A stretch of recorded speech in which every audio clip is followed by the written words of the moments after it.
Welcome to the F Effect. I'm your girl Sade, and sitting to the left of me is Hillary, aka Hill Bizzle. For sure, it's week 5, and there's a lot to talk about. Let's do it.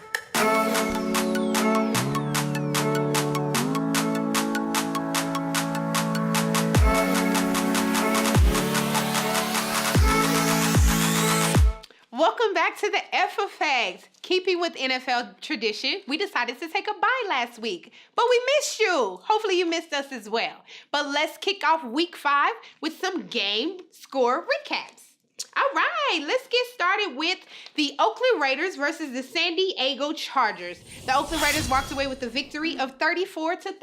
They did. Oakland Raiders, we've been saying it, they're a team to look at. They now have a record of 4-1. Oh, San Diego. Man, they're like one of the best losing teams that should have won. Totally makes sense. It totally makes sense. Honestly, in the last 3 games, San Diego was up at the 2-minute warning, but they just could not. So they just need to get better at closing out games. Yep. Unfortunately, they did lose that game again to the Oakland Raiders with a score of 34-31. Mm-hmm. Carrying right along to the Philadelphia Eagles against the Detroit Lions. I was really looking forward to this game as Philly came out of a bye being 3-0, but unfortunately that winning streak has come to a halt as the Detroit Lions defeated the Philadelphia Eagles 24-23. So it was just by 1 point, but we all know a loss is a loss. I've been giving all praise to Carson Wentz, a Philadelphia Eagles rookie quarterback. He still looks amazing, but he finally got his first interception. He hadn't had an interception all season, but he did receive his first interception within the Detroit Lion game. So shout out to Philly. They're still going to be a good game, good team. They do have some hard games ahead of them, but I'm still rooting for them, and hopefully they will continue to do well. So again, they unfortunately lost that game to the Detroit Lions 24-23. And then finally, the only team that remains undefeated after the Philadelphia Eagles took a loss and the Denver Broncos. Here we go. It left the Minnesota Vikings as the only undefeated team in NFL. They now have a record of 5-0, and they went on to defeat the Houston Texans 31-13. Shout out to the Vikings. Austin Weiler got sacked 4 times, so Minnesota Vikings defense prevailed as normal. They were all over them, and of course Sam Bradford, Minnesota Vikings quarterback, is continuing to take his team all the way. So again, the Vikings walked away with the victory of 31-13, being the only undefeated team with a record of 5-0. So you mentioned Osweiler. You know, these last couple of games, I've been feeling some kind of way about Osweiler. Did we pay him too much money? Not we, but did his team pay him too much money? Is he worth what he's been paid? They say Elway is one of the greatest, and if Elway didn't want to give up the money, I think that some other coaches maybe should have paid attention to that. But hey, Houston, you do your own thing. You got them now. So there was just a few game recaps. To get all the game recaps, make sure that you look below at our score ticker. We'll provide you all game updates from week 5. Carrying right along, let's get into our favorite team game recaps. Starting with my lovely co-host's favorite team, the Denver Broncos. And we took our first loss. We took our first loss to Atlanta Falcons 23-16. We knew coming into this game that we were going up against a high-powered offense, and their offense did everything that they needed to do. They had a combined 372 yards with rushing and passing, which it doesn't get any better with that when it's a well-balanced game. But they also have some trickery plays, right? They have some trickery plays utilizing Tevin Coleman, their running back. He had 31 yards running, but he had 132 in receiving yards. Yeah. Who does that? Who does that? And then I gotta say something about Beasley. Beasley, their outside linebacker, had 3.5 sacks on Lynch.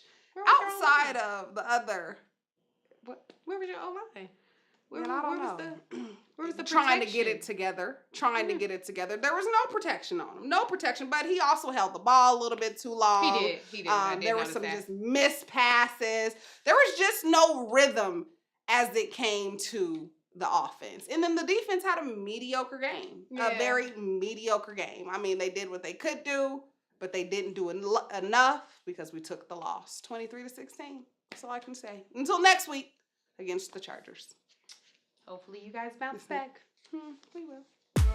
Moving on to your team, because I noticed you guys had a bye week, and you did need that bye week, because if anybody's seen that game. Oh, but I'm going to let you report on it. I'm not going to do the I do agree with my lovely co-host. We did need our bye week, as we did get demolished in week 4 against the Pittsburgh Steelers.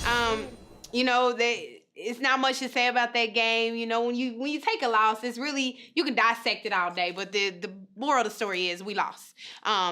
Our offense didn't do anything. Defense didn't do anything, as well as that final score was 43-14 or something like that.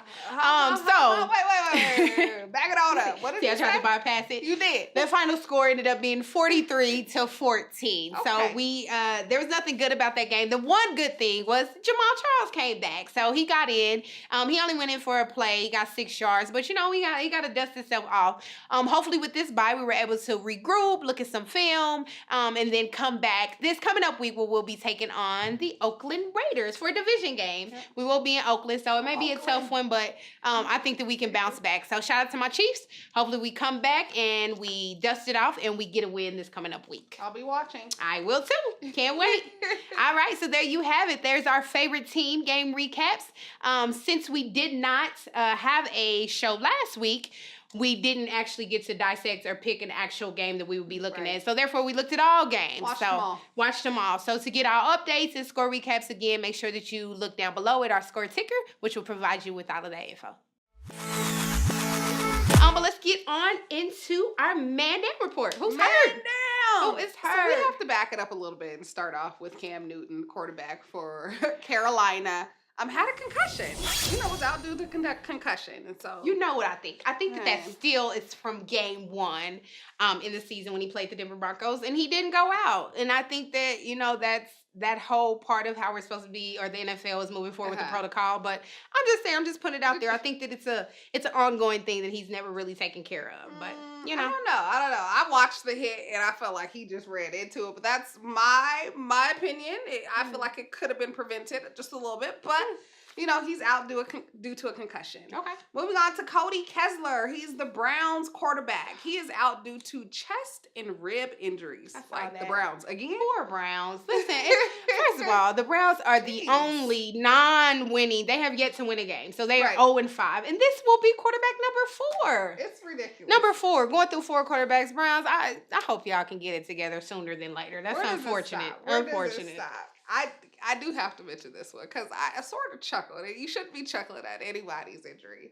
Laramie Tunsil, who is the offensive lineman for the Miami Dolphins, is out. Not due because he got hit. Due because he slipped in the shower. He slipped in the shower. And it's not fun. It's not funny. It's like a 1 in a million. But that could be a crucial pain, some kind of injury slipping in the shower. Shower is a wet, slippery surface. These could get out of control there. I don't know. Where are the flip-flops? Or the railing or something, right? Right. So, but I do want to talk about some people that returned because I think this is huge. It's starting back with the tight end for New England Patriots, Gronkowski. Gronkowski's back. He returned, and you already mentioned Jamal Charles, the running back for Kansas City Chiefs. Yes. He returned as well. Yeah. And so definitely want to say for those that were injured, who we mentioned, and for those that we did not mention who were injured in week 5, we're wishing you a speedy recovery, and we're glad to see those who returned back to the field because they're doing what they love to do, and that's play football. Yes. Cool. Well, there you have it. That is the man down report. Now carrying on to the F Effect news. What's going on? You know, the big top. Talk to me. Give it a T. He's back. You already know. Yes, sir. That man, Tom Brady, has returned. New England quarterback, as we mentioned in some episodes prior. Tom Brady received a 4-game suspension for being involved in the deflate gate, basically for airing out some balls. But he's back with his team, and he looked very, very Doesn't well. Look like he's missed a beat. Hasn't missed a beat. All. Now, let's keep it in mind. New England did very well while he was out. They only lost 1 game. They're now at 4-1 record, but they defeated The Cleveland Browns. So, granted, it was the Cleveland Browns, but still Tom Brady came out. He went for 406 yards, had 3 touchdowns. Again, like you said, he's just one of the greatest, you know. And, you know, so many people don't like Tom Brady, but when you see a man like this take 4 games out, you know, and come back and just like nothing even fazed him. He was making connects with Gronk being back. I think it's a little ironic that Tom Brady comes back and Gronk comes back. Things that make you go, You don't gotta like him, but put some respect on his name. Put some respect on his name because it is Tom Brady and he is one of the greatest. So shout out to Tom Brady and the New England Patriots. Welcome back. We're glad to see you back on the field as you are one of the greatest. So I look forward to seeing him carry on throughout the rest of the season. Another big story, the Dallas Cowboys. So we've been raving over Dak Prescott and Ezekiel Elliott, 2 rookies. Dak Prescott being the rookie QB for Dallas. He came in as Tony Romo, their starting quarterback, went out on an injury as usual. So now it's kind of become Dak's team as the Cowboys are 4-1. Dak is doing an amazing job with the team, and the talk is basically Jerry Jones, Dallas Cowboys owners, went on to say, you know, Tony Romo is still our starting quarterback, and we are doing everything to keep him on track to returning. So it's kind of some talk like, would that be a dagger right now to pull Dak Prescott out and put Tony Romo back as starting quarterback? What does it do to the team's morale? You know, it's a question because I get it. I understand that, you know, Tony, this is his team. But when you've got a young rookie coming in, doing what Dak Prescott is doing, staying poised, really leading this team, it's like to take him out now, would that really affect the team? Like, I think that there would be a lot of controversy, even in the locker room. I think that can affect players as Dak and Ezekiel Elliott are definitely, you know, vibing together. So that's kind of the story, like, should Tony Romo come back and be placed as that starting QB? You know, it sort of reminds me, this whole talk reminds me of that little Peyton Andrew Luck, where Peyton took that injury, and where did he end up? At the Broncos, and then you all know what happened. So are you saying that they should trade? Or if Tony Romo decides to trade, he's going to come back with the vengeance, like, oh, you shouldn't have let go of me? Or I think so, but I feel like Tony Romo... sit aside. I think he's transitioning. I think that Tony's on the transition out. So for me, I think that there's a way that they could use them both. I mean, even if it's Tony, you know, mentoring that. I don't know how it will work. Coach. I don't know. Yeah, I don't know. But I do understand the love for the game is going to make him want to get out there. So, you know, that's just kind of a little topic. How will the Dallas Cowboys handle that? And, you know, to the administration or whoever has to make that decision, that's a very tough decision. But, you know, hopefully you make the right one, for sure. Yes. So there you have it. There's just a couple of the top stories. Not too much happening, but as always promised, we keep our ear to the street. And as the news comes to us, we will bring it directly to you. And on to our next segment, my favorite.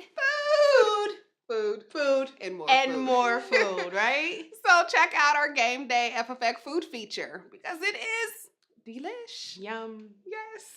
Welcome back to the FFX food, where today, I gotta be honest, Fred, I was thinking of you when I made this dish, because I know you love ceviche. Love it. And I know you love mango, and so all things mango. Yes, so I went ahead and did a mango ceviche for you, packed with a little heat. And the reason why is because when making this dish, you're going to need your jalapeno, avocado, cilantro, onion, fresh tomato, you know, topped with lime juice. And of course, you cannot forget your crab and shrimp.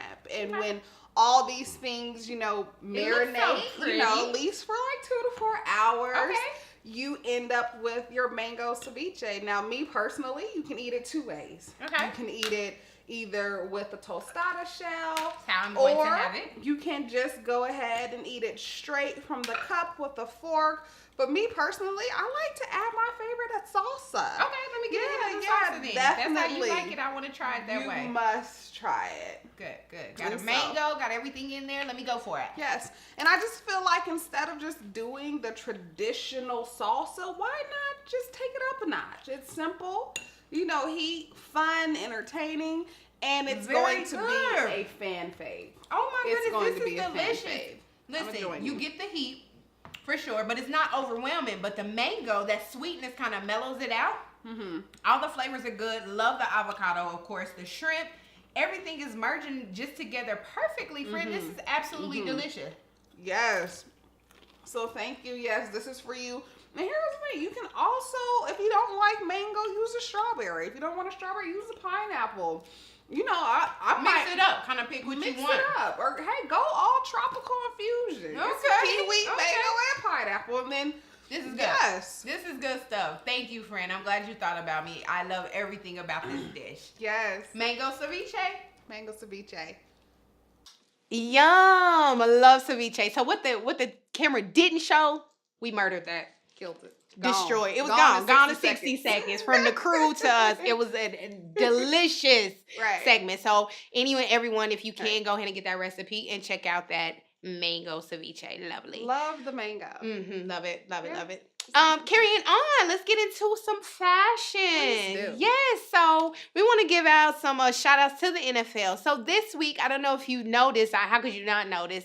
Pink everywhere. So in honor of Breast Cancer Awareness Month, NFL players and teams participated by wearing hints of pink. So you saw it from pink cleats to pink socks to pink little headbands and wristbands, pink towels. So shout out to the NFL and its players and its teams for participating and supporting Breast Cancer Awareness Month. Also, Big Ben, Pittsburgh, they wore some pretty groovy uniforms as well. They kind of took a throwback. And they had the vintage. Correct, I love it.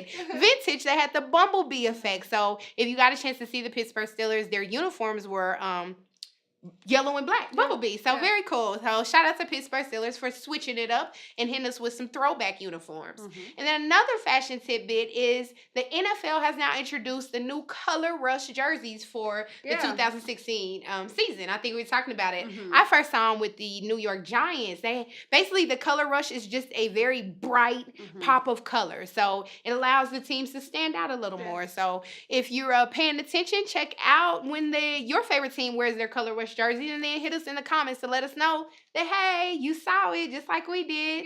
So there you have it. There's just some little fashion tidbits, things going on in the NFL. And as promised, we will continue to bring you fashion updates, whether it be players looking fly, game day fashion fits, or just info tips like, breast cancer awareness, wearing the pink. Okay? All right, there you have it. Recap of week 5. So what did you take away from week 5? Oh, grasshopper. This is the week of balance for me. Just because I've seen so many teams that are either just one-dimensional. Either I'm a high-powered offense, a great defense, or we can kill it running the ball or kill it passing the ball, but not a balance. So I would like to see more teams where their defense steps up, their running and passing game steps up, so that balance happens. I get you. The week of the balance. The week of the balance. So let's balance out, folks. There you let's go. balance.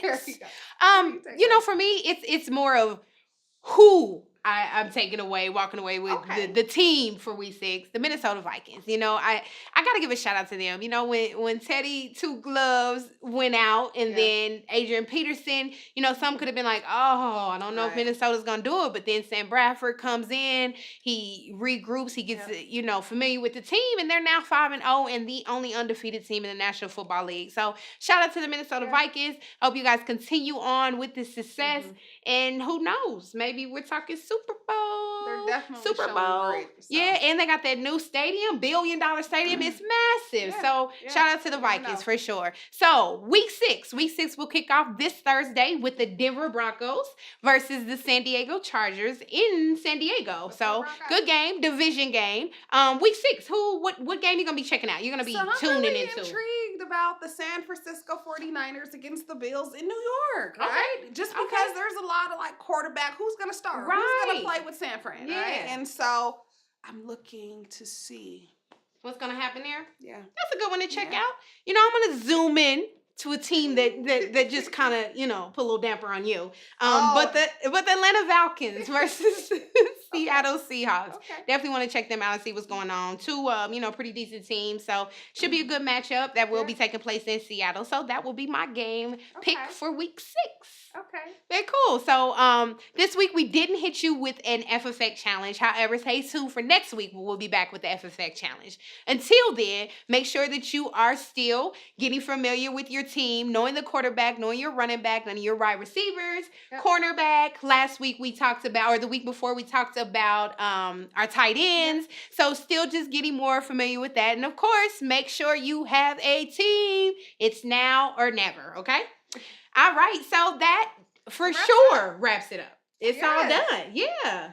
On to week 6. Week 6, here we go. Let's do it. Let's do it. Well, thank you so much for tuning in with us. We 100% appreciate your love and your support. As always, make sure to like us, subscribe to our show page, and of course, leave a comment down below. Thank you again. Until next time, stay fresh, Stay fly. but most important, stay football.